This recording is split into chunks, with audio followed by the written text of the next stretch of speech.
Isang linggo matapos mamatay ang ina ni Myla at Dexter, inuwi na ng kanilang ama ang bago nitong asawa na si Jonah. Mabuting madrasta ang naging dating ni Jonah sa magkakapatid kapag nakaharap ang kanilang ama. Ngunit ang buong katotohanan ay minamaltrato sila nito, sinasaktan at inaalipusta na humantong sa kamatayan ni Dexter. Dahil sa labis na awa, isang antingera ang nagpasa ng mutya kay Myla upang maipaghiganti nito ang nangyari sa kanyang kuya. Ang kapangyarihan ba na ito ang magliligtas sa kanya o ang magdadala sa kanya sa kadiliman na bubuhay ng galit sa mura at walang muwang niyang edad? Kuya, nakita mo ba ang mga litrato ni nanay? Inilagay ko yun sa ilalim ng higaan eh. Nawawala kasi ang kahon na pinaglagyan ko ng mga gamit niya.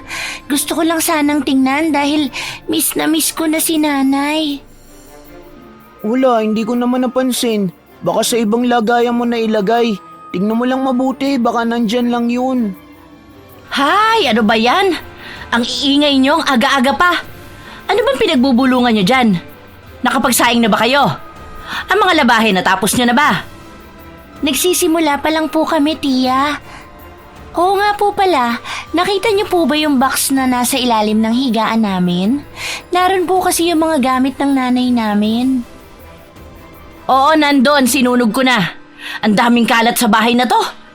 Isa pa, di ba sinabi ko naman sa inyong sunugin nyo na mga hindi na ginagamit? Ano po? Gamit po yun ni nanay. Hindi naman po yun nakakalat dahil maayos yung nakalagay sa ilalim ng higaan namin. Bakit nyo naman po sinunog? Yun na lang po ang naiiwang gamit sa amin ng aming ina. Bakit naman po ganun pa? Para nyo na ring binastos ang namayapa naming ina. Ay, wala akong pakialam sa naiwan sa inyo ng inyong ina. Nakikita ko yun bilang kalat. Ayoko nang may mga nakakalat dito. Ako na ang bagong asawa ng tatay nyo at dito na ako nakatira. Desisyon ko na kung gusto kong itapon ang mga gamit o hindi. Kahit nga kayo kaya kong palayasin dito eh. O siya, magsilinis na kayo at huwag kayong gagawa ng ingay. Inaantok pa ako. Alam ko naman na ayaw nyong nagagalit ako. Kasi baka kung ano pang mangyari sa inyo.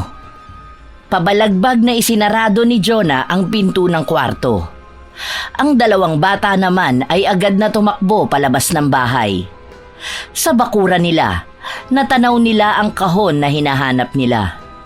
Halos maubos na ito at tanging itim na abo na lang ang nakita nila. Inapakan ni Dexter ang apoy para mamatay ito ng tuluyan, habang si Myla naman ay tinitingnan kung may maaari pa silang maisalba. Ngunit bigo ang mga bata na may makita pa. Kuya, wala na ang mga gamit ni nanay. Kahit ang litrato niya nasunog na. Isang linggo pa lang naman siyang naililibing. Bakit naman ito ginawa ni Tia Jonah? Kuya. Wala na tayong magagawa dyan, Myla. Di naman natin pwedeng sabihin kay tatay ang ginawa ni Tia Jonah eh. Baka kasi tayo rin ang pagalitan. Tayo na, Myla. Kailangan natin maglinis at baka umuwi na rin si tatay mamaya. Magsasaing na muna ako. Walang nagawa ang mga bata kundi tanggapin na lang ang katotohanan na ang imahe ng kanilang ina ay mananatili na lamang sa kanilang mga isipan at puso. Kahit na pinanghihinaan ng loob si Myla, sinunod niya ang sinabi ng kanyang kuya. Ngunit hindi niya mapigilang humagulgol habang inaalala ang kanyang ina. Nagluluksa pa rin sila hanggang ngayon, habang ang kanilang ama ay masaya na sa bago nitong asawa. Bagay na hindi rin kayang tanggapin ni Myla. Ano ba? Ano bang ingay yan? Bakit ba iyak ka ng iyak? Wala naman akong ginagawa sa'yo ah. Buwisit na yan, nakakaistorbo ka ng tulog. Halika nga rito, bibigyan kita ng dahilan para umiyak. Aray ko po, Tia Jonah! Bitawan niyo na po ako! Parang awa niyo na po! Nasasaktan po ako! Aray po! Patuloy na humihingi ng awa si Myla sa kanyang madrasta. Pero patuloy pa rin itong nilalapatan ng sinturon ang kanyang katawan. Umiiwas siya kaya kung saan-saan na lang nagtutungo ang palo. Minsan pa ay tumatama ito sa kanyang mukha, ngunit walang naging pakialam sa kanya ang madrasta. Sa halip, mas lalo nitong binigyan ng puwersa ang pagpalo para siyang isang hayop na ayaw tigilan. Hirap na ring huminga si Myla dahil sa ginagawang ito ni Jonah. Narinig naman ng kapatid niyang si Dexter ang nangyayari, kaya lumapit ito para pigilan ang kanyang tiya Jonah. Tia Jonah, tama na po. Tigilan niyo na po ang kapatid ko. Kawawa naman po siya. Aray, tiya. Maawa na po kayo, Tia Jonah. Hayan, magsama kayo magkapatid. Parehas kayong salot sa pamilya na to. Dapat sumama na lang kayo sa nanay niyo para hindi na ako nahihirapang mag-alaga sa inyo. Pasalamat nga kayo, tinatanggap ko pa kayo eh. Damahin niyo tong pamalo ko para magtanda kayo. Tandaan niyo to ha, sa oras na galitin niyo ko, hindi lang ito ang matatamo ninyo. At sa oras na magkaroon na kami ng anak ng tatay ninyo, palalayasin ko na kayo rito. Mga inutil! Hindi huminto si Jonah sa pagpalo sa dalawa hanggang sa magtanda sila. Mas marami ang latay na natamo ng likuran ni Dexter dahil niyakap niya ang kapatid niya at hinarang ang sarili niya. Lumayas na kayo rito! Lumabas kayo sa kwarto! Bilisan niyo kung ayaw niyo lumpuhin ko pa kayo! Agad naman ding umalis ang magkapatid at nagtungo sa kanilang kwarto. Hindi pa umuuwi ang kanilang ama sa mga oras na ito. Maglalaot ang kanilang ama at kada 2 araw ito kung umuwi. Silang 3 lang ang madalas na naiiwan dito. Kaya alam na nila na kapag nagagalit ang madrasta nila, sa kanila ibinubunto nito na para bang hindi sila nakakaramdam ng sakit. Tumigil ka na sa pag-iyak, Myla. Halika, gagamutin ko ang sugat mo.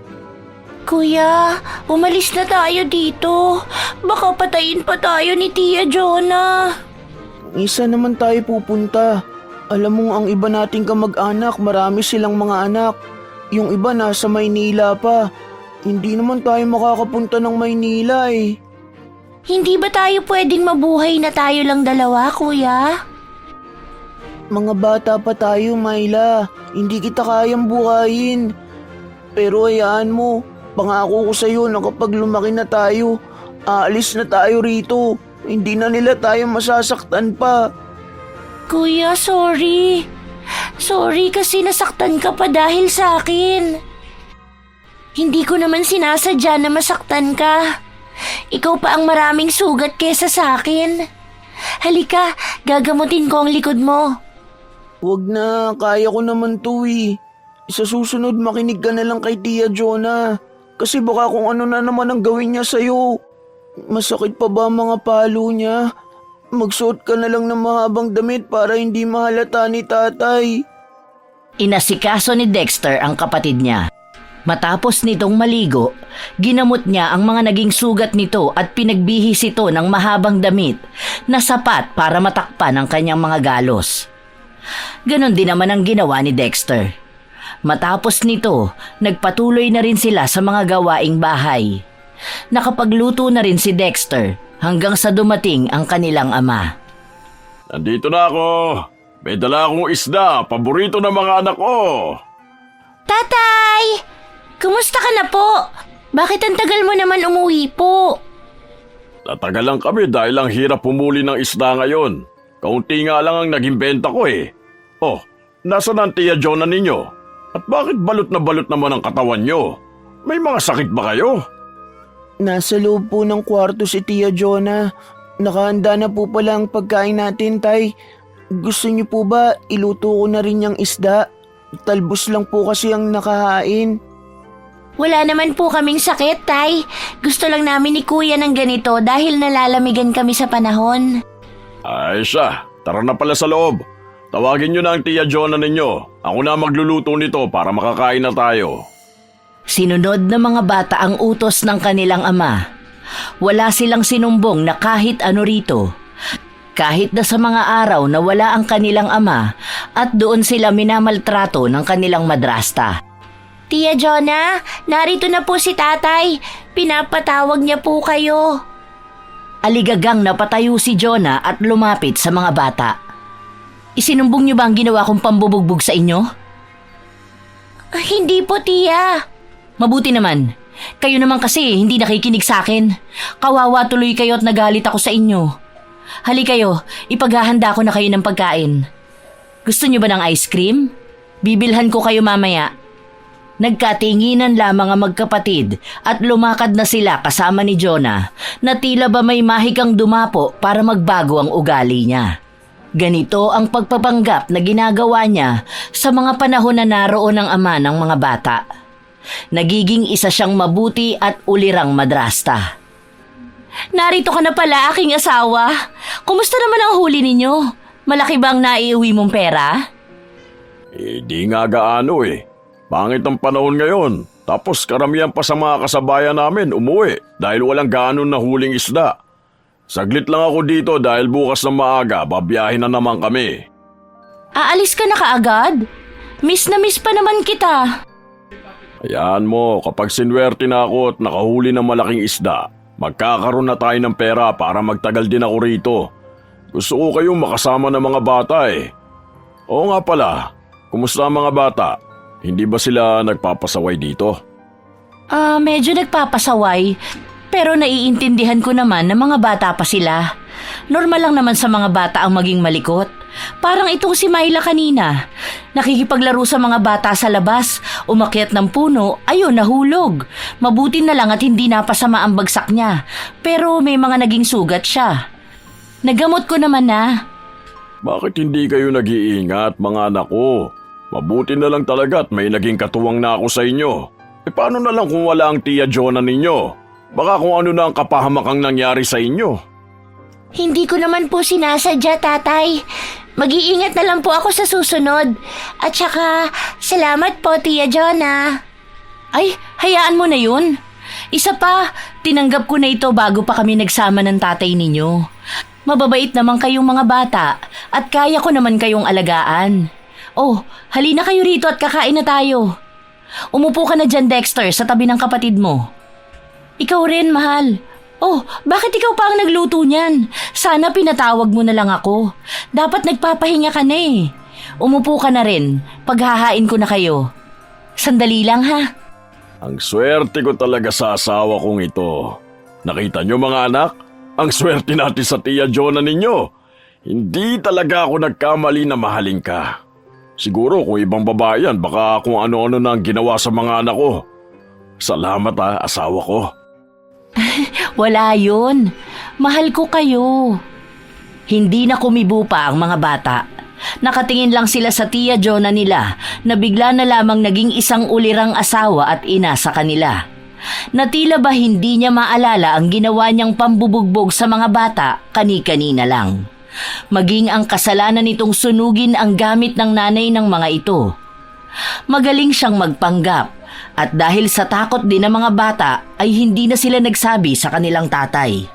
Batid ng mga bata na nahihirapan din ang kanilang ama na buhayin sila. Kung magdaragdag sila ng suliranin, alam nilang mahihirapan ang kanilang ama. Pinagsaluhan nila ang pagkain. Matapos nito ay ang Tia Jonah nila ang naghugas ng mga pinggan. Sa mga ganitong panahon, malaya ang mga bata na makapaglaro sa labas nang hindi pinapagalitan. Kuya, bakit kaya gano'n si Tia Jonah? Bakit bigla siyang nagiging mabait kapag nandiyan si tatay? Di ko rin alam, Myla. Siguro sulitin na lang muna natin ang araw na to. Alam mo naman na aalis na si tatay bukas eh. Alam mo na ang mangyayari sa atin. Malamang tayo na naman ang kikilo sa bahay niyan. Tara na, sumali na tayo sa kanila na maglaro. Tumakbo ang magkapatid sa mga batang kalaro nila. Isinali naman sila ng mga ito at para bang maging ang mga bata, alam nila na nariyan ang tatay ng dalawa. Dahil sa tuwing inaaya nilang maglaro ang mga ito, palagi silang pinapagalitan ng Tia Jonah nila. O Myla, ikaw na ang taya! Doon ka na, magtatago na kami! O sige, sandali lang. Game! Tago-taguan, maliwanag ang buwan. Wala sa likod, wala sa harap. Pagbilang kong 3, magtago na kayo. 1, 2, Nako, ano ba kayo mga bata kayo? Dito nyo pa talaga naisipan na maglaro sa bakurang ko. Umalis nga kayo rito. Nakakaistorbo kayo ng tulog ko. Takbo na, nandyan na si Lola Tanyang. Mangbabasa na naman yan. Hindi na natuloy ang laro nila matapos magtakbuhan ng mga batang naglalaro. Katulad sa dating gawi, naghagis ng tubig sa labas ang matanda. Mabuti na lang at wala sa kanila ang nabasa. Mula sa malayo, nakatanaw si Myla sa bahay ni Lola Tanyang. Ang matanda naman ay nakatayo sa harapan ng bahay niya, bitbit ang tabo na ginamit sa pagbuhos ng tubig. Palagi na lang nang babasa ng tubig si Lola Tanyang. Siguro may kapangyarihan ng tubig yan, no? Kasi kapag may bata na nabasa ng tubig niya, nilalagnat. Wala namang tao na may kapangyarihan. Tara na, tutal maggagabi na rin eh. Magpahinga na tayo sa bahay. Magpalit ka na rin ng damit mo, ang baho mo na, kadiri! Dahil sa sinabi ni Dexter, agad siyang hinabol ni Myla papasok sa loob ng bahay. Masaya silang dalawa ngayon. Kung sana ganito na lang sila palagi, ngunit mawawala rin ang ngiti sa labi nila bukas, lalo pa at aalis na naman ang kanilang ama. Maiiwan na naman sila sa pangangalaga ng kanilang tiyahin. Kinaumagahan, maagang nagising ang magkapatid. Nagsimula na silang magtrabaho bago pa magising ang Tia Jonah nila. Kuya, wala na palang tubig dito. Sandali lang ha. Ako na ang mag-iigib para sana makaligo na rin tayo. Ako na lang mamaya kapag natapos ko na tong ginagawa ko. Huwag ka na magpakapagod. Baka hindi mo kayang magbuhat niyan eh. Hindi ko naman pupunuin ang balde, kuya. Isa pa, kaya ko naman na magbuhat. Kumpanihin mo na lang yung electric fan. Baka maabutan ka pa ni Tia Jonah, mapagalitan pa tayong dalawa. Ang tigas talaga ng ulo mo. Kontian mo lang ha, baka mamaya mapilay ka pa. Umalis na si Myla, dala ang dalawang malaking balde na pag-iigiban niya. May poso sa likod ng bahay ni na Lola Tanyang. Mula roon, napansin ni Myla na walang taong nakapila para mag-igib. Agad siyang tumakbo papunta roon, pero natisod siya nang bumangga sa kanya ang dalawang balde. Aray, ang sakit naman. May mga sugat pa nga ako, nagkasugat pa lalo. Nakakainis naman to. Pinagpagan lang ni Myla ang sugat niya, tapos ay naglakad na siya papunta sa poso. Habang nag-iigib siya, napansin niya ang matandang babae na nagwiwisik ng tubig sa kanyang katawan. Hindi niya binabasa ang buo niyang katawan na para bang naliligo, pero winiwisikan niya ang lahat ng parte ng kanyang katawan. Nakatitig lang doon ang bata hanggang sa napansin niya ang mga nakatatak na tinta sa katawan ni Lola Tanyang. Ilang sandali pa, napansin na ng matanda na nakatingin sa kanya si Myla. Anong tinitingin-tingin mo riyan? Gusto mo bang buhusan kita ng tubig? Bilisan mo dyan at lumayas ka rito! Nag-iigib lang naman po ako. Ang sungit nyo naman. Hindi po ba kayo naaawa sa akin? Tingnan nyo, ang dami kong pasa. Kasi binubugbog ako ng Tia Jonah.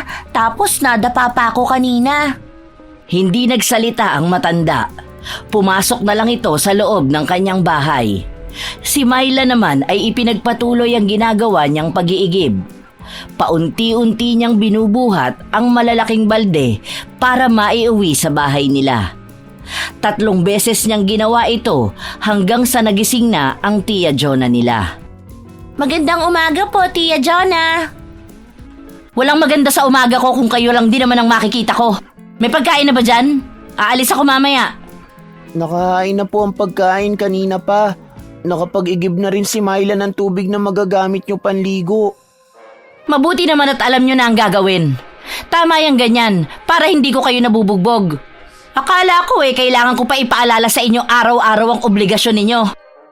Saan ka po pupunta, Tia? Wala ka nang pakialam pa kung saan ako pupunta. Tumabi ka nga dyan. Tingnan mo, may sugat ka pa. Tabi! Itinulak ni Jonah si Myla na dahilan para mapaupo ito sa sahig. Agad din naman na lumapit ang kuya niya para itayo siya. Anong nangyari sa'yo? Bakit may sugat ka na naman? Nadapa kasi ako kanina, kuya, habang papunta ako sa poso. Pero okay naman ako, hindi naman na to masakit mamaya. Pero alam mo ba, kuya, nakita ko si Lola Tanyang kanina doon sa likod ng bahay niya. Hindi ba may parang drum siya doon na iniimbakan niya ng tubig? Nakita ko siya doon sumasawsaw ng tubig. Tapos winiwisik niya lang sa katawan niya. Siguro, kuya, hindi yun naliligo, ano? Matanda na kasi siya masyado. Baka bigla siyang magkasakit at mamatay, no? Ayan ka na naman, Miley. Nakikialam ka na naman sa buhay nila. Hindi naman natin kilala si Lola Tanyang. Baka kaya ganun ang ginagawa niya para tignan kung malamig ba ang tubig. Mahina na kasi ang katawan ng mga matatanda. Halika nga rito. Gagamutin ko na yung sugat mo. Tinapala ni Dexter ang mga sariwang sugat ni Myla, habang ang iba ay natutuyo na. Pero mas lalong nagiging halata sa katawan nila ang mga pasa na nagmula sa pambubugbog ni Jonah. Nang magtatanghali na, umalis si Jonah nang hindi sinasabi kung uuwi ba siya ng maaga, kahit pa kung saan siya magtutungo. Hindi naman din magawa ng mga bata na magtanong pa dahil alam naman nilang mapapahamak lang sila. Kuya, total wala naman si Tia Jonah. Bakit hindi tayo lumabas para maglaro? Baka bigla siyang dumating at mapagalitan pa tayo. Makikita naman natin kung palapit na siya.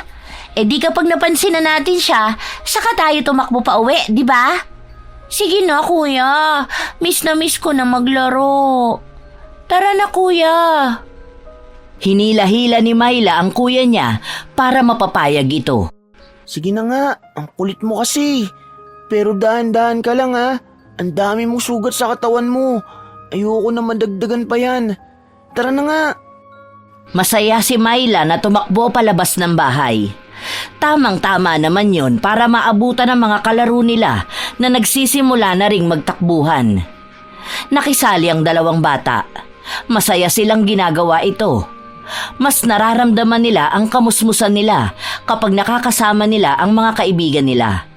Ngunit maaga silang namulat sa responsibilidad na dapat ay hindi pa nila pinapasan.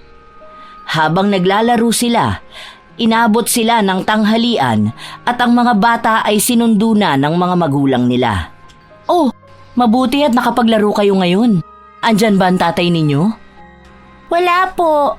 Umalis din po si Tia Jonah. Hindi nga lang po namin alam kung saan nagpunta. Ano na namang nangyari sa katawan ninyo? Ang dami mong sugat at mga pasa, Myla. Ayos ka lang ba? Sinong gumawa niyan? Ang Tia Jonah mo ba? Ah, ito po ba? Sa kakalaro po ito.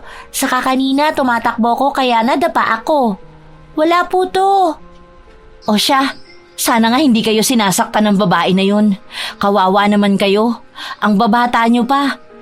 Sige na, mamaya na lang ulit kayo maglaro ah. Mabuti pa at kumain na rin kayo ng tanghalian. Umalis na ang mga kalaro nila kasama ang mga magulang ng mga ito. Ang hindi nila alam ay naririnig ni Lola Tanyang ang lahat. Naiwan na nakatayo ang dalawang bata. Ilang saglit lang ay tinawag sila ng matanda. Mga bata! Halika kayo rito! Ikaw, batang makulit na babae! Tayo ba ang tinatawag niya, kuya? Siguro may ginawa kang kalukuhan kanina. Pinagtawanan mo ba siya kanina? Sinabi na nga, di ba, na dapat hindi pinagtatawanan ng mga matatanda. Ang tigas kasi ng ulo mo, Miley. Hindi ko siya pinagtawanan, kuya. Wala nga akong ginawa kanina eh. Nakatingin lang naman ako sa kanya. Halika kayo! Hindi niyo ba ako naririnig? Lumapit kayo! Hindi ko kayo kakainin at hindi naman ako aswang! Nag-aalangan man ay lumapit ang magkapatid. Buong pagtataka pa silang nakatingin sa matanda na may hawak na isang tabong tubig. Hala, Lola Tanyang, huwag niyo naman kaming basain. Kakaligo lang namin kanina eh. Baka magalit si Tia Jonah kapag nakitang marami na namang labahin at basa pa. Hindi ko kayo babasain. Umupo muna kayo riyan. Akin na at huhugasan ko ang mga sugat ninyo. Bakit ba ang dami ninyong ganito? Naugasan naman na po namin ang sugat namin kanina. Saka mahapdi po eh. Ang tinatanong ko, bakit kayo nagkaroon ng ganyan? Bakit may mga pasa kayo? Baka isumbong mo kami. Sige, ibubuhos ko na lang sa'yo itong tubig. Wag po. Sige na nga. Pero wag mo pong sasabihin kahit na kanino ha. Kasi si Tia Jonah po kapag nagagalit siya, sa amin niya binubunton lahat. Kaya hindi kami pwedeng magkamali kapag nandyan kami. Ayaw naman namin palagi na lang kami may pasa. Hindi na kumibo pa ang matanda. Isinausaw na lang niya ang kamay niya sa tubig at habang ipinapahid ang kamay niyang basa sa mga sugat ng mga bata, ay umuusal siya ng mahinang orasyon na kahit ang dalawa ay hindi marinig. Ibang salita rin ito na hindi nila maintindihan. Dahil hindi rin naman alam ng mga bata ang nangyayari, nakatingin lang sila sa ginagawa ni Lola Tanyang. Hanggang sa bawat sugat nila ay napahira na ng tubig. O siya, umuwi na kayo. Matulog na rin kayo ng maaga para gumaling yung mga sugat ninyo.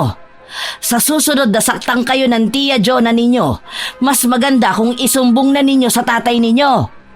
Salamat po, Lola. Mabait po pala kayo kahit paano. Siguro po nakaligo na kayo ngayon.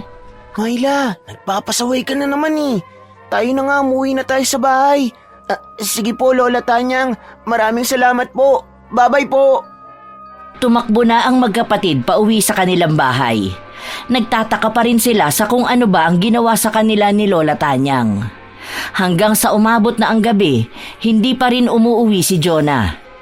Hindi na rin namalaya ng magkapatid na nakatulog sila at kinaumagahan, agad silang bumangon para tingnan kung nakauwi na nga ba ang kanilang Tia Jonah. Pero wala pa rin ito sa kwarto niya. Hala, uuwi pa kaya si Tia Jonah? Bakit hindi na siya nagpapakita sa atin? Ano na kaya nangyari sa kanya? Myla, tingnan mo sugat mo, magaling na. Tuyo na. At pati yung mga pasa sa katawan natin nawala na. Ang galing naman. Napatingin ang dalawa sa katawan nila. Tunay nga na nawala na ang mga pasa. May mga bakas pa ng sugat nila, ngunit pansin nila na tuyo na ito. Ang galing, kuya. Bakit kaya? Siguro dahil doon sa ginawa ni Lola Tanyang. Sabi ko naman sa'yo, kuya, may magic ang tubig ni Lola Tanyang. Tingnan mo, kapag binubuhos niya yun, nagkakasakit ang natatamaan ng tubig. Tapos, kapag hinahaplos niya, nagpapagaling. Gusto ko ng ganong kapangyarihan, kuya. Para kapag may ganon tayo, hindi na natin iindahin ang mga bugbog sa atin ni Tia Jonah. Hindi naman totoong magic. Baka sadyang magaling lang gumamot si Lola Tanyang. Tara na nga, maglinis na ulit tayo ng bahay. Baka biglang dumating si Tia Jonah eh. Hindi pa naman tayo nakakapagluto ng pagkain natin. Halika na. Ay, ano ba? Para ka naman tanga eh. Tama na, nakikiliti ako. Mamaya na lang. Kakatapos lang nating kagabi. Umalis ka na. Sige na. Mamayang gabi puntahan mo na lang ako rito kapag natulog na ang mga bata, ha? Parang boses yun ni Tia Jonah. Baka nakauwi na siya, kuya. Naglakad ang dalawang bata papunta sa pinto. Pero bago pa sila makalabas ay nasa lubong na nila si Jonah. Sa una ay nakangiti ito, ngunit nawala rin ang ngiti sa labi na napalitan ng inis. Oh, anong ginagawa nyo?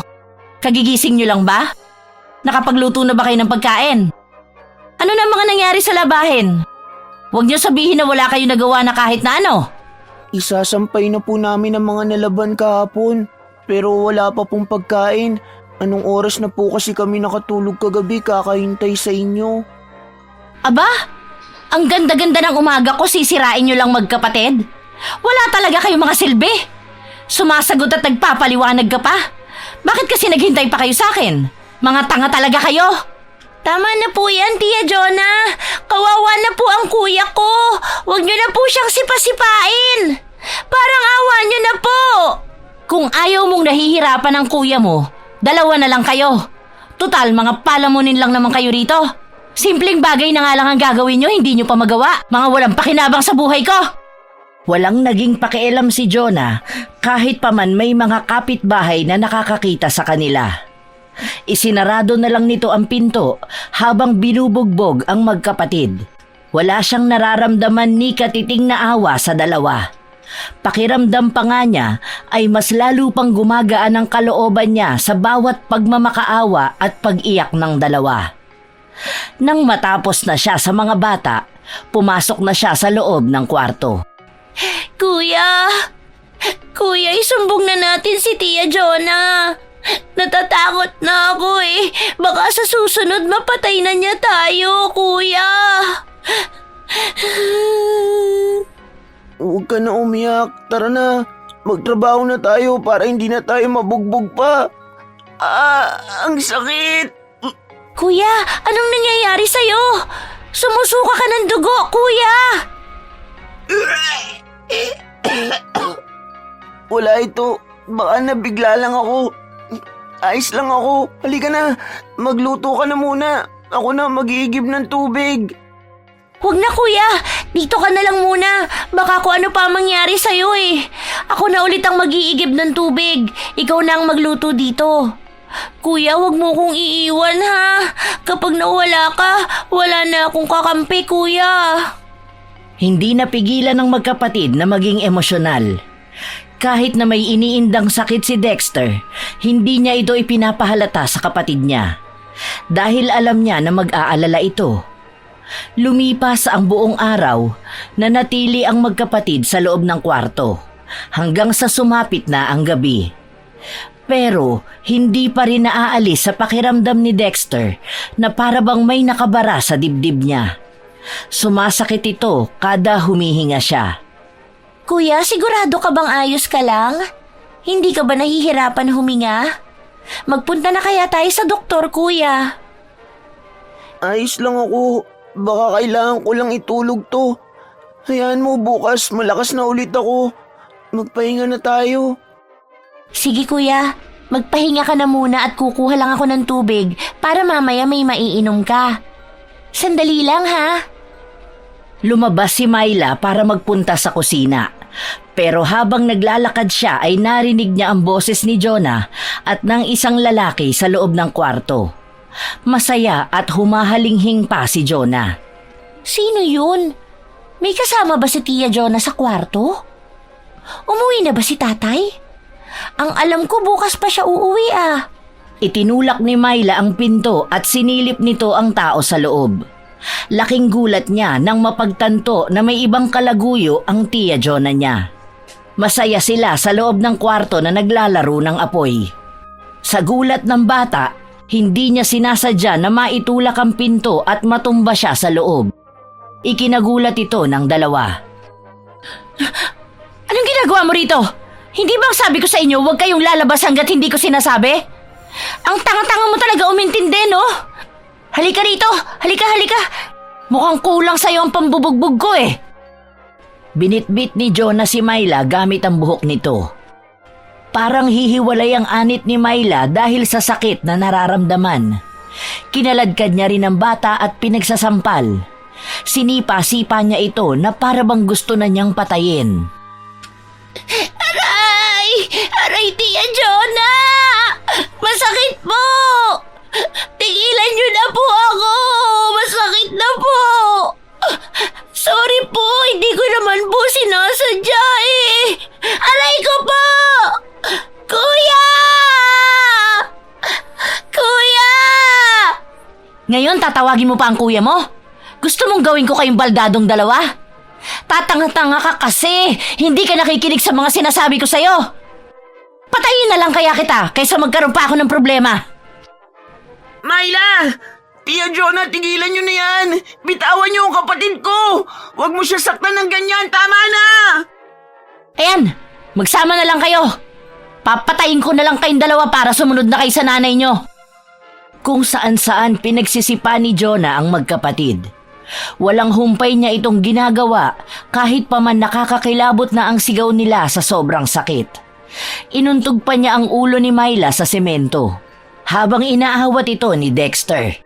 Halata sa kanya na nais na niyang patayin ang magkapatid dahil alam niya na kapag nagsalita ang mga ito sa tatay nila, palalayasin siya sa bahay. Nais na niyang patahimikin habang buhay ang magkapatid. Lumabas kayo rito! Tama lang, dyan kayo mamatay sa labas! Umuulan pa naman. Tama lang sa inyo ang ganito. Wala naman kayong mga kwenta eh. Doon kayo sumama sa nanay nyo. Pagkatumba ni Dexter, isang malakas na sipa ang ginawa ni Jonah na tumama sa dibdib nito. Pabalagbag niya ring isinarado ang pinto at iniwan ang 2 bata sa ilalim ng ulan. Masama ang panahon ngayon. Madilim ang langit at tuloy-tuloy na bumubuhos ang ulan. Ang iyakan ng mga bata ay sumasabay sa maingay na kulog. Kuya, anong nangyayari sa'yo? Kuya, ang daming dugo ang sinusuka mo, kuya! Patuloy na umiiyak si Myla habang inaalog niya ang kuya niya. Ngunit walang naging tugon si Dexter. Tuloy-tuloy lang na lumalabas sa bibig niya ang buo-buong dugo. Nangangatog na rin silang 2 sa lamig at halo-halong sakit sa bawat parte ng mga katawan nila. Ngunit para bang walang nakakarinig sa kanilang mga hinagpis. Kuya, wag mo kong iiwan na! Kuya! Kuya, gumising ka na! Tulong! Tulungan niyo kami, parang awa niyo na! Tulungan niyo ang kuya ko! Tia Jonah! Tia Jonah, parang awa niyo na po! Papasukin niyo kami! Kuya ko! Kahit na may panghihina, ay patuloy na kumakatok si Myla sa pinto ng bahay nila, ngunit walang pakialam ang Tia Jonah niya. Hanggang sa may kapitbahay na nakapansin sa kanila. Hala, Myla, Dexter, teka nga, ano nangyari sa inyo? Ano nangyari kay Dexter? Kuya! Kuya, tulungan mo ang kuya ko! Tulungan mo kami! Parang awa mo na po! Hindi na rin kinaya ni Myla ang sakit na nararamdaman niya. Bumigay ang katawan niya na agad namang nasalo ni Carlo. Habang bitbit ni Carlo si Myla, humihingi siya ng tulong sa mga kapitbahay nila para makuha si Dexter. Lahat sila ay nagtulong na kunin ang mga bata. Kumakatok din sila sa bahay ni Myla, ngunit hindi ito pinagbubuksan ni Jonah. Kinabukasan, nagising si Myla na masakit ang buong katawan niya. Myla, gising ka na. Kumusta na ang pakiramdam mo? May masakit pa ba sa'yo? Oh, huwag ka muna masyadong gumalaw ha. Nasaan ang kuya ko? Bakit wala rito ang kuya ko? Hindi nagsalita si Carlo. Lumingon lang siya sa nurse na nasa likuran niya. Bakit hindi kayo sumasagot? Nasaan ang kuya ko? Gising na ba siya? Maayos na ba ang kalagayan niya? Gusto ko makita ang kuya ko! Huwag ka muna masyadong gumalaw. Baka mapaano ka. At ang kuya mo? Wala na ang kuya mo eh. Hindi niya kinayang makaligtas. Nabasag ang ribs niya dahil sa malakas na pagtama rito. Marami na ring dugo ang nawala sa kanya. Patawad, Myla. Pero wala na ang kuya mo. Hindi! Hindi pa patay ang kuya ko! Buhay ang kuya ko! Ilabas niyo siya! Kailangan ko ang kuya ko! Parang awa niyo na, nasaan ang kuya ko? Huwag ka na munang gumalaw, Myla. Hindi pa magaling ang mga sugat mo eh. Ano ba kasi ang nangyari sa inyo? Bakit kayo nasa labas ng bahay? Hindi nila makausap si Myla. Panay lang ang sigaw niya kahahanap sa kuya niya. Nang tumigil siya sa kasisigaw, hindi na rin siya makausap dahil nakatulala na lang ito. Hapon na nang makauwi siya sa bahay nila dahil sinundo siya ng tatay niya. Pag uwi nila, nakatulala lang din ito nang madatnan na nakaburol na ang kuya niya. Wala nang luha sa mga mata niya, ngunit hindi natitigil ang hinagpis ng kaluluwa niya. Kinakausap siya ng tatay niya, ngunit si Carlo na lang ang sumagot. Naabutan ko na lang silang 2 na nasa labas ng bahay. Kumakato kami sa bahay niyo pero parang hindi naman kami naririnig ni Jonah. Masama ang pakiramdam ko kagabi kaya maaga akong nakatulog. Hindi ko napansin kung lumabas ba sila ng bahay. Maingay din ang kulog eh. Pasensya ka na, mahal ko. Hindi ko sinasadya. Hindi ako naging mabuting ina para sa kanila. Paano nangyari ito? Bakit puno ng bugbog ang katawan ng mga bata? Yun nga rin ang ipinagtataka ko. Hindi ko alam kung sinong gumawa nito sa kanila eh. Baka may nakasalubong silang lasing kagabi at sa kanila na ibunto ng galit. Nakakaawa ang mga bata. Dapat pala sinigurado ko na muna na nasa loob na sila ng kwarto at natutulog bago ako natulog. Pasensya ka na, mahal ko. Hahanapin ko may kagagawan nito sa mga anak ko. Wala silang awa. Ang babata pa ng mga ito. Parang walang naririnig si Myla sa paligid niya. Kung paano rin nagpapanggap na walang alam si Jonah sa kinahantungan ng mga bata. Kung magsalita siya ay mapapaniwala nito ang asawa niya na hindi niya alam ang mga nangyayari. Kahit na sa totoo ay siya naman talaga ang pumatay kay Dexter. Naiwan si Myla na nakatulala sa labas na mag-isa. Dahil ang kanyang ama ay abala sa ginagawa sa loob at nag-aasikaso ng mga nakikiramay. Habang tulala si Myla sa labas, nilapitan nito ni Lola Tanyang. Myla, ano bang nangyari? O heto, uminom ka muna ng tubig. Ang dami mo na namang sugat ah. Kagagawa na naman yan ng Tia Jonah mo, hindi ba? Bakit ayaw mong sabihin sa tatay mo? Wala na ang Kuya Dexter ko. Sino nang magiging kakampi ko? Gusto mo ba magkaroon ng kakampi na hindi ka iiwan kahit anong mangyari? Ako na lang mag-isa. Sino pa ang magiging kakampi ko? Kapag sinabi ko kay tatay ang ginawa ni Tia Jonah, baka patayin na niya ako ng tuluyan. Baka gawin niya ang ginawa niya sa kuya ko. O baka patayin niya rin si tatay. Hayaan mo, bibigyan kita ng magiging kakampi mo para hindi mo na maranasan yan. Maaari ka ring makaganti sa kanya o sa lahat ng mga taong aapi sa'yo. Gusto mo bang ibigay ko na siya sa'yo? Kasi ako, siya lang ang naging kakampi ko ng mahabang panahon. Ano pong ibig niyong sabihin? Huwag mong ipagsasabi sa iba ito, ha? Dahil mawawala nito ng bisa. Dapat, ikaw lang ang nakakaalam nito. Kasi, meron akong mutya. Tinatawag itong mutya ng tubig. Mutya ng tubig? Paano po yun? Magkakaroon ka na ng ugnayan sa tubig sa oras na magkaroon ka nito. Pero dapat, walang kahit na sino ang makakakita nito sa'yo o ang makakakuha nito. Dapat, ikaw lang ang nakakaalam. Pero kailangan mo itong dasalan kada umaga. Naaalala mo ba ang nakita mong pagwiwisik ko ng katawan ko? Ganon ang gagawin mo kada umaga. Huwag mong kakalimutan na wisikan ang katawan mo ng tubig para mapanatili mong buhay ito. Ituturo ko sa iyo ang mga dasal na kailangan mo. Ikaw ang napili kong magmana nito, Myla. Kailangan mo ito. Hindi kumibo si Myla. Tumingin lang siya kay Lola Tanyang habang may inaabot itong maliit na bato. Kulay puti ito na nawala rin matapos ilagay sa tubig na hawak ni Myla. Hindi na siya nagdalawang isip pa kundi ininuman tubig na inabot ni Lola Tanyang. Ilang sandali pa, nakaramdam siya ng kaginhawaan sa katawan. Tama lang ang ginawa mo, Myla. Oras na para ipagtanggol mo ang sarili mo. Hindi siya mawawala sa'yo. Magiging kakampi mo palagi ang tubig. Matapos itong sabihin ni Lola Tanyang, ay lumakad na ito pabalik sa kanyang bahay. Nakaramdam naman ng kaginhawahan si Myla at nagkaroon na siya ng lakas para makapasok sa loob.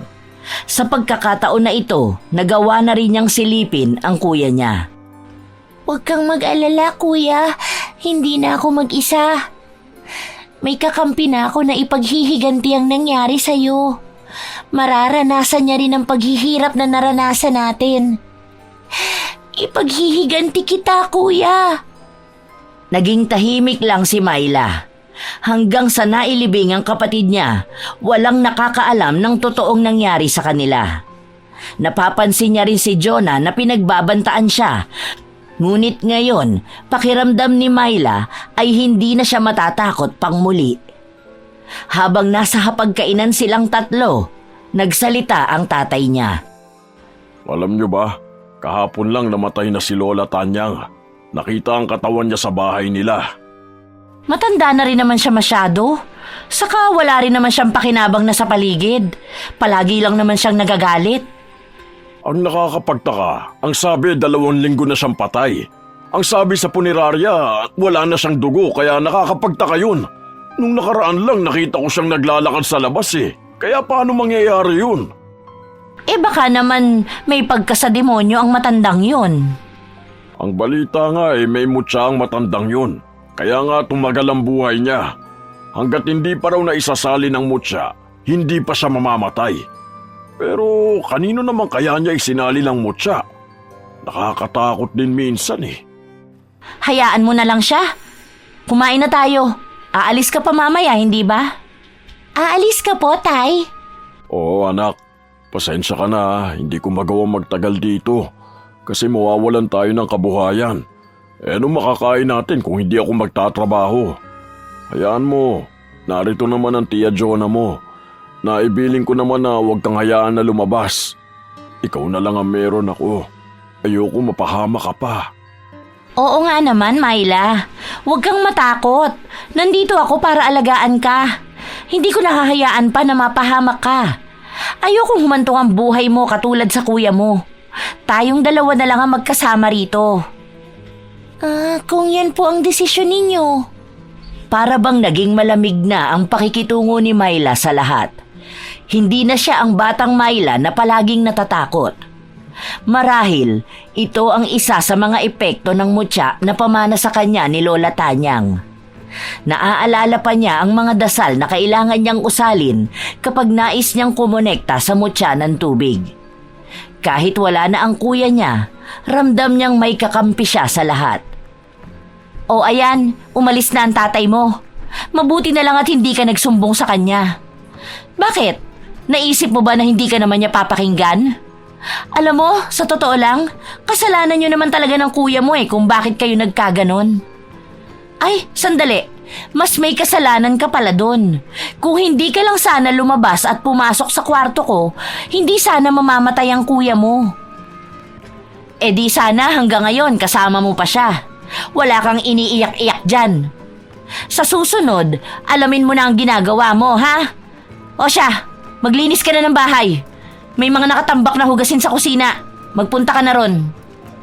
Hindi ko na po uulitin. Aba dapat lang. Kaya sa oras na may makita kang kasama ko o marinig ka, huwag mo akong pakikialaman, okay?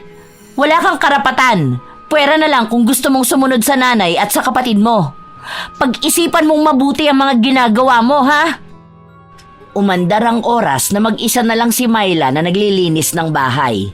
Hindi niya maaalis sa kanyang isipan ang pagkasabik sa kuya niya. Naaalala niya na palagi lang din nasa paligid ang kuya niya at kasama niyang nagtatrabaho. Ngayon, mas nakakabingi ang kapaligiran dahil mag-isa na lang siya. Sumapit na naman ang gabi at naririnig na naman ni Myla ang Tia Jonah niya na masaya kasama ang kalaguyo nito. Mas malaya na niyang nagagawa ito, lalo pa at 2 na lang naman sila sa bahay. Nagtungo ng kusina si Myla at nagsali ng tubig sa isang baso. Itinapat niya ang bibig niya upang umusal ng dasal doon. Sinunod niya lang ang itinuro sa kanya ni Lola Tanyang. Ngayon pa lang ako magsisimula. Gusto kong unti-unti ninyong maramdaman to para mas makita ko kung paano kayo unti-unting magdurusa. Ilang sandali pa, pumasok ng kusina si Jonah. Bakas sa kanya ang pagkauhaw. Ito po, Tia Jonah. Kinuha ko po kayo ng tubig. Inumin niyo na po. Mabuti naman at marunong ka ng magkusa. Kailangan mo pa pala na mahirapan para lang gawin to. Akin na nga yan. Pumasok ka na sa kwarto mo at matulog ka na. Baka kung anong oras ka na naman magising bukas. Gusto kong kumain ng maaga at ng masarap na ulam. Sige po, ipagluluto ko kayo ng may sabaw bukas para matuwa naman kayo sa akin. Ngumisi lang si Jonah at nilagok ang tubig na nasa baso. Kalahati pa lang ang naiinom niya ay dumating ang lalaking kalaguyo niya. Inabutan ito ni Jonah ng tubig at siya ang huling nakaubos nito. Nang mailapag na nila ang baso, kusa na rin silang umalis sa harapan ni Myla. Sige na, umuwi ka na muna at baka abutin ka ng umaga rito. Baka mamaya may makakita pa sa atin o hindi kaya biglaan umuwi ang asawa ko. Pupuntahan na lang kita sa inyo bukas ng umaga, ha? Sige na, siguraduhin mo lang na hindi rin magsasalita ang bata na yan ha. Ayoko madamay sa kahit na anong eskandalo. Lalo pa't nandun din ako nung namatay ang kuya niya. Huwag ka na mag-alala. Nakausap ko naman na yan. Alam ko naman na hindi rin yan magsusumbong o magsasalita. Sige na, para makatulog ka na rin. Narinig itong lahat ni Myla habang naglalakad siya papasok ng kwarto niya. Kinaumagahan, nagising si Jonah na tapos nang magluto si Myla. Nakahain na rin ng sinabawang isda na niluto nito. Tia Jonah, gising na po pala kayo. Umupo na po kayo at kakain na tayo. Ayos lang po ba kayo? Bakit parang namumutla kayo? Hindi ako nakatulog masyado. Sobrang sakit pa ng tiyan ko. Sumuka ako kaninang madaling araw pero puro tubig lang ang lumalabas sa akin. Nahihirapan pa akong huminga. Parang may humihilab sa tiyan ko. Masakit. Kumain naman po kayo kagabi. Baka nalamigan lang kayo. Ito po, kain na kayo para mainitan ang tiyan nyo. Masarap po yan. Hinain na ni Myla ang pagkain na niluto niya. Sumabay na rin siyang kumain kay Jonah. Pinagmamasdan ni Myla kung paano masarapan si Jonah sa pagkain nito. Para bang ito na ang pinakamasarap na pagkain na natikman niya. Bakit parang ang sarap naman ang niluto mo? Hindi ito katulad ng mga niluto mo nun ah. Bakit? Kasi may espesyal po sa luto ko ngayon. Para po kasi talaga sa inyo yan. Salamat naman at nasarapan kayo. Kumusta naman ang pakiramdam nyo? Hindi pa rin nawawala ang sakit ng tiyan ko. Siguro magpapahinga na muna ako. Matutulog muna ako. Ikaw na ang bahala dito sa bahay. Walang kibo si Myla. Sinundan niya lang ng tingin ng tiyahin niya na papasok sa loob ng kwarto nito. Ilang sandali pa, narinig niya ang pagsuka ni Jonah. Sumisigaw na ito sa sakit ng tiyan niya. Myla! Myla! Pumarito ka nga! Ang hapdi ng tiyan ko! Kalmadong lumakad si Myla papasok sa loob ng kwarto ng tiya Jonah niya. Naabutan niya itong nakaluhod sa sahig. Patuloy itong sumusuka, ngunit tubig lang ang inilalabas niya. Butil-butil na rin ang pawis nito. Ano pong nangyayari sa inyo?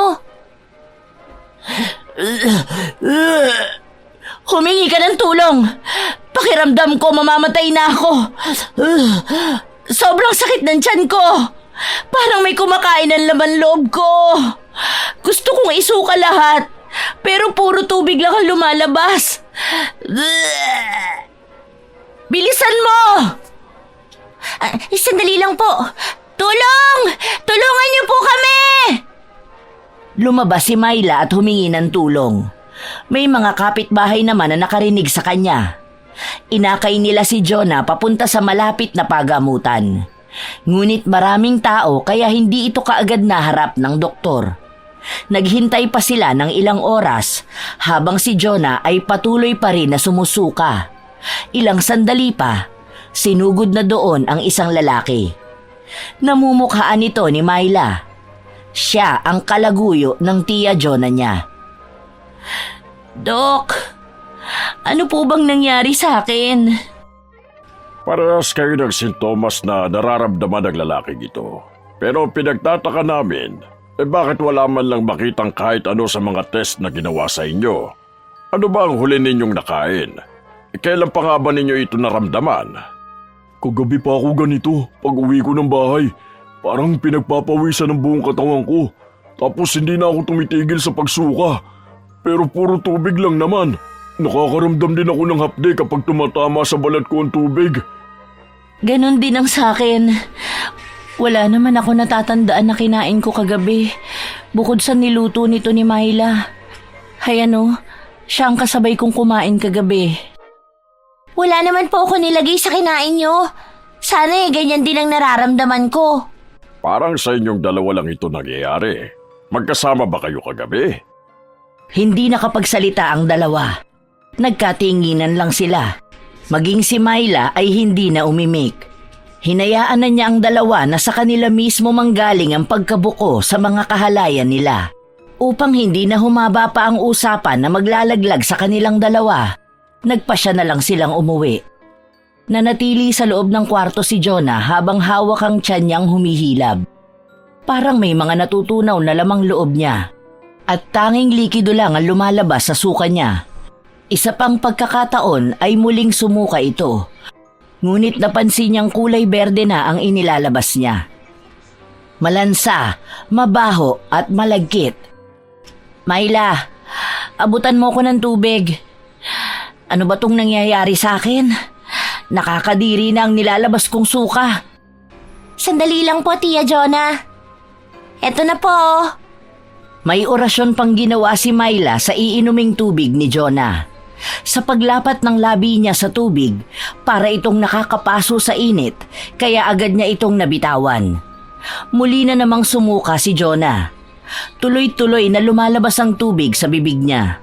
Walang tigil ito kahit pa lumuha siya ng dugo. Hindi niya magawang pigilan ito. Anong pakiramdam mo, Tia? Sobrang sakit ba niyan? Bakit ka umiiyak? Bakit kahit mukha kang nakakaawa, hindi ako nakakaramdam ng awa sa'yo? Siguro ganyan ang nararamdaman mo sa amin ng kuya ko kapag sinasaktan mo kami, no? Hindi ba't mas masakit pa nga riyan ang ginawa mo sa amin? Naalala ko pa kung gaano karaming dugo ang isinuka ng kuya ko. Dapat ganun nga rin ang iyo. Hindi lang dapat ganyan, pero mas maganda na rin dahil nakikita kong nagdurusa ka. Nakikita kong nahihirapan ka. Sa pagtigil ni Myla magsalita, doon din natigilan ang pagsuka ni Jonah. Napadapa siya sa sahig. Nakakaramdam na siya ng panghihina na para bang kahit paghinga niya ay mabibilang na lang sa daliri. Anong ginawa mo sa akin? Wala naman po akong ginawa sa inyo. Baka po kayo ang may ginawa na bumabalik lang sa inyo. Bata lang po ako. Hindi ko naman kayang gumawa ng masama laban sa inyo. Demonyo ka bang bata ka? Sarili niyo po ba ang kinakausap niyo? Umupo si Myla sa tapat ni Jonah na hindi na makagalaw. Uminom na po kayo ng maraming tubig, Tia Jonah. Uminom na kayo hanggat tinatawag pa kayo ng tubig. Dahil baka hindi nyo namamalayan, ito na pala yung lumalamon sa inyo hanggang sa kamatayan ninyo. Sige na, Tia Jonah. Hindi ko iinumin yan. Lumayas kang demonyo ka. Hinawakan ni Myla ang pisngi ni Jonah at saka nito sapilitang pinainom ng tubig. Nagpupumigla si Jonah kaya natatapon sa katawan niya ang tubig. Sa bawat patak ng tubig sa katawan niya, pakiramdam niya ay nasusunog ang balat niya. Gusto niyang sumigaw ngunit hindi niya ito magawa. Magdusa ka ngayon, Tia. Pasalamat ka, dahan-dahan lang yan. Hindi mo na kailangan mahirapan ng sobra pa. Anong nangyayari sa akin? Bakit nasusunog ang balat ko? Baka naman po kasi kinukuha ka na ng impyerno, Tia Jonah. Ano sa tingin mo? Nakakaramdam ng tuwa si Myla habang pinapanood niya ang madrasta niya na naghihirap na. Ganito ang kalagayan nila noon ng kanyang kuya. Kaya mas lalong nag-aapoy ang puso niya sa galit. Para bang ito na talaga ang bumubuhay sa kanya. At ang kalaguyo mo pala, Tia. Parang narinig ko kanina na hindi na kinaya ng katawan niya. Namatay na yata siya. Ano kayang pakiramdam nun sa'yo? Pero hayaan mo, hindi naman pwede na magkasunod kayong mamatay, di ba? Kailangan mas matagal, mas masakit, mas maraming paghihirap at pagdurusa ang iyo. Ano sa tingin mo, Tia Jonah? Matagal din kasi kami naghirap ni Kuya sa mga kamay mo eh. Hanggang sa tuluyan na siyang sumuko. Parang awa mo na. Tigilan mo na ang ginagawa mo sa akin. Hindi ko naman sinasadya. Hindi ko naman alam na mamamatay ang kuya mo. Hindi mo sinasadya? Hindi mo sinasadya na bugbugin kami? Naibuhos mo ang lahat ng lakas mo, makita mo lang na mamatay kami? Hindi mo sinasadya na sipain ang dibdib niya at hayaan kaming malunod sa ulan para sabay na kaming mamatay? Kung alam mo lang kung anong pakiramdam yun, Tia. Kung alam mo lang. Kaya nga tama lang din na yan ang nararamdaman mo para mas lalo ako masiyahan na nakaganti na ako. Na ipaghihiganti ko na ang kuya ko. Balak pa sana ni Myla na lapitan ng Tia Jonah niya nang marinig niya ang boses ng kanyang ama. Nagmamadali itong pumasok sa loob ng kwarto nila. Dahil sa pagkabigla, agad na napatayo si Myla. Ano nangyari sa'yo, mahal ko? Tulungan mo ko.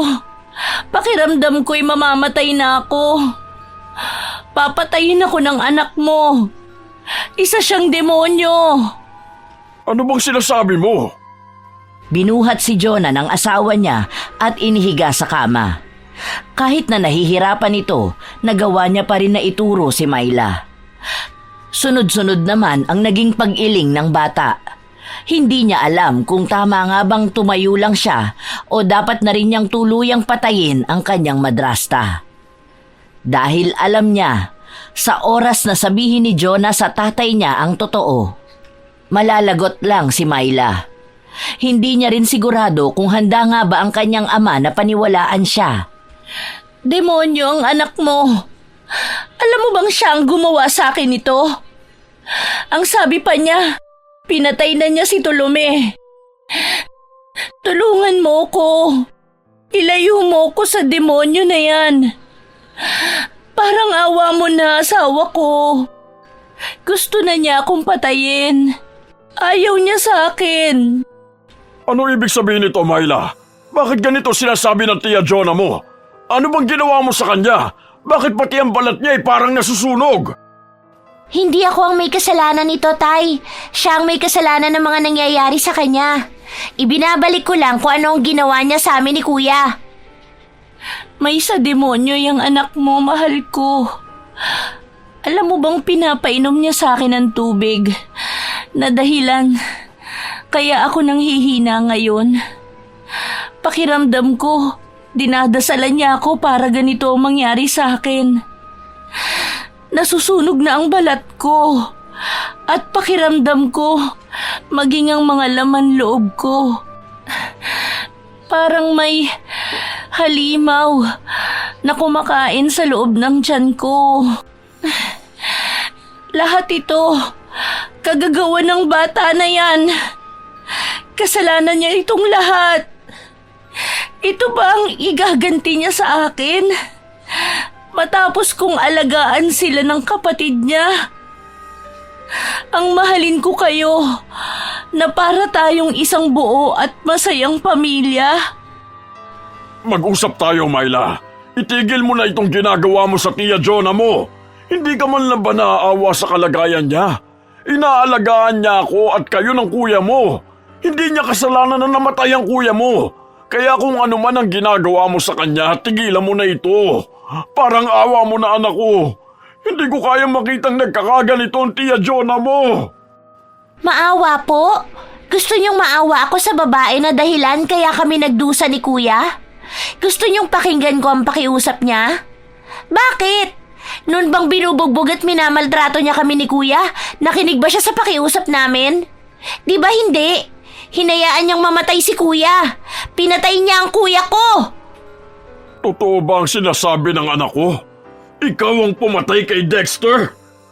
Ngayon, mas nakikinig ka sa demonyo mong anak.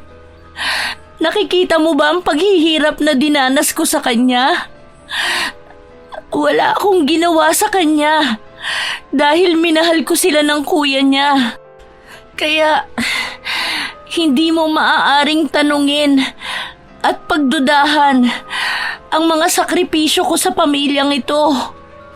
Mali ka! Di ba kami ang gusto mo palagi na magdusa? Binubugbog mo kami ni Kuya. Hinahampas mo ang ulo namin kung saan-saan. Ang dami naming sugat at pasa. Nung gabi na namatay si Kuya, hindi ba tinapakan mo siya sa dibdib? Hinayaan mo siyang mamatay sa labas habang ikaw narito kasama ang kalaguyo mo? Ngayon na namatay na siya, bakit hindi ka pa sumama sa kanya? Magsasama kayong dalawa, pero maghihirap ka muna. Hindi ka nagagaling dahil unti-unti ka nang nilalamon ng kamatayan. Matapos na sabihin ito ni Myla, agad siyang tumakas palayo.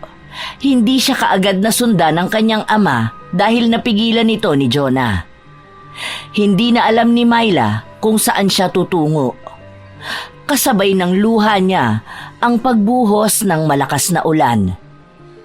Nagpakalayo-layo siya hanggang sa mapunta siya sa ilog na dati ay pinapasyalan nila ng kuya niya. Umupo siya sa malaking bato at doon niya ibinuhos ang kanyang luha.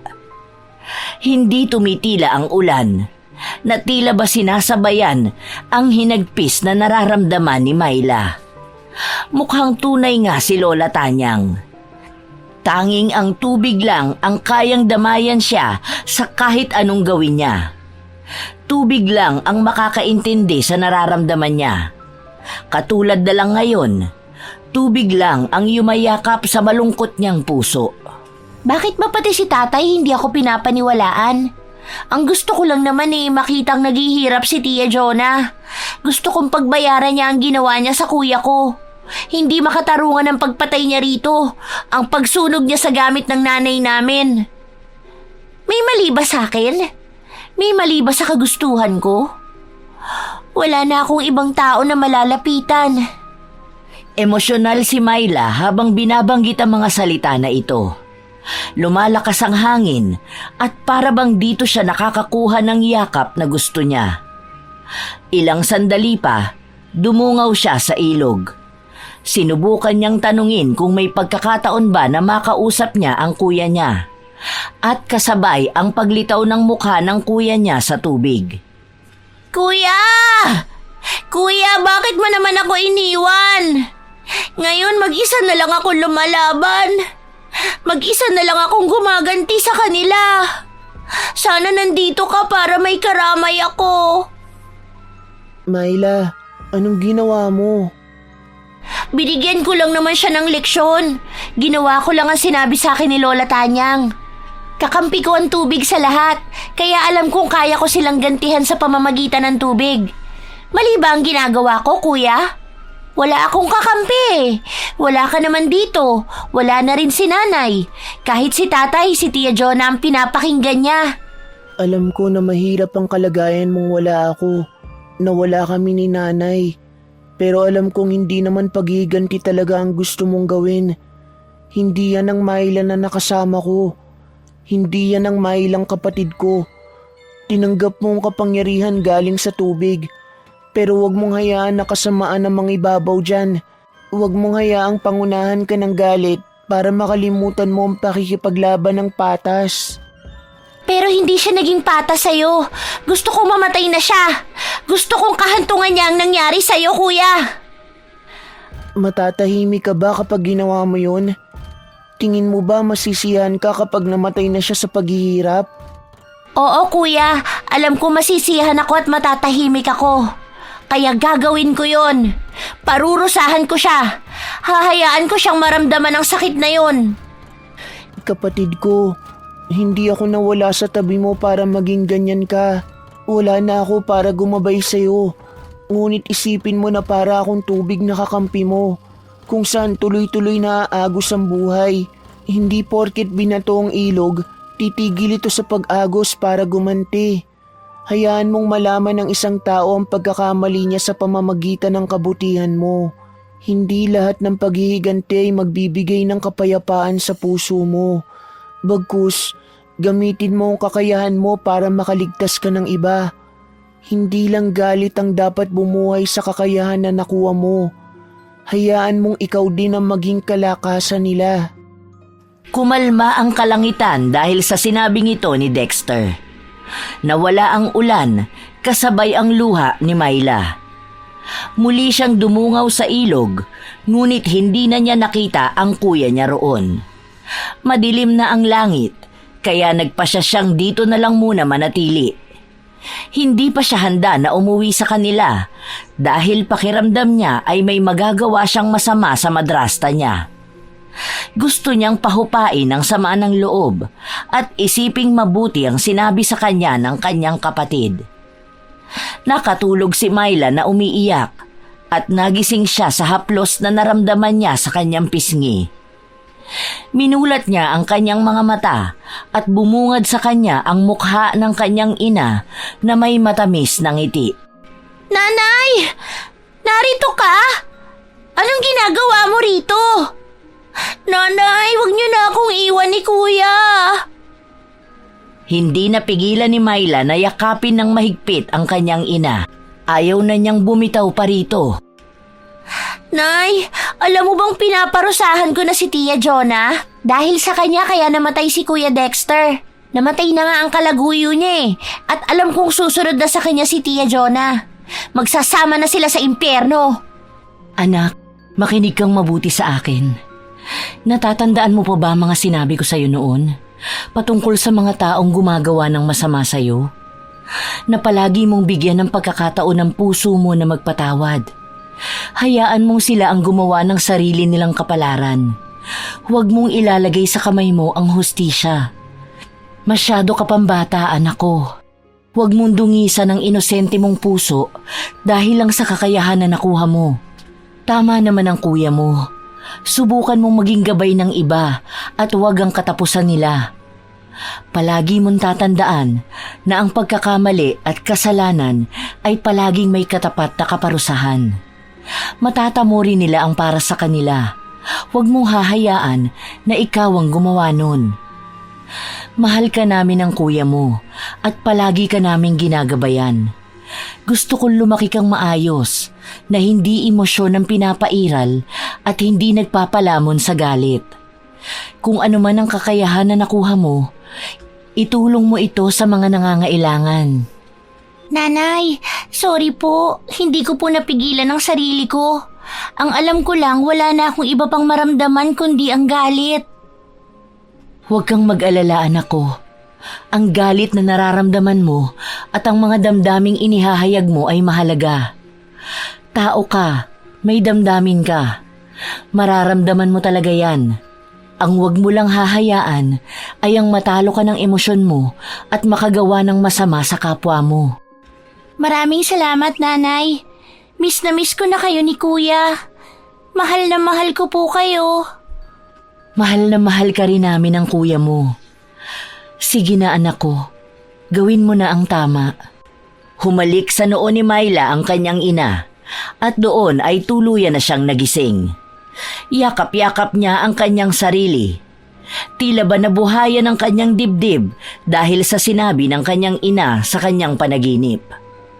Pareho sila ng sinabi ng kanyang kuya na ang pagpapatawad ang isa sa pinakamakapangyarihang bagay na meron siya sa kanyang sarili. Ang mutya ng tubig ay magiging parte lamang ng kanyang desisyon.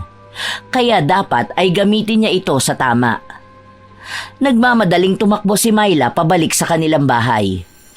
Naabutan niya roon ang kanyang ama na may kasamang albularyo. Umuusal sila ng ritual na mukhang wala namang nagiging epekto kay Myla at hindi nagpapagaling kay Jonah. Anak ko. Agad na niyakap ng kanyang tatay si Myla. Anak, pagalingin mo na ang Tia Jonah mo. Huwag mo siyang parusahan ng ganito. Akin na po ang tubig na yon. At gusto ko sana na lumabas muna ang albularyo na yan dito. Hindi ako manggagamot ng may ibang tao sa paligid ko. Dahil sa sinabi ni Myla, agad namang pinaalis ng tatay niya ang mga tao sa paligid nila. Maging ang albularyo ay kusa na ring lumabas. Nang mahawakan ni Myla ang baso na may tubig, binulungan niya ito ng orasyon. Sa kanya ito iniabot sa tatay niya. Mula sa pagkakahiga ni Jonah, pinainom ito ng tubig. Halata na rin ang paghihingalo ni Jonah na ilang sandali pa ay nakaramdam ng kaginhawahan. Malamig ang tingin ni Myla sa dalawa habang magkayakap sila. Naghihintay si Myla ng paghingi ng tawad mula kay Jonah pero wala siyang narinig. Yun lang ang gusto niya, ang aminin ni Jonah ang ginawa niya.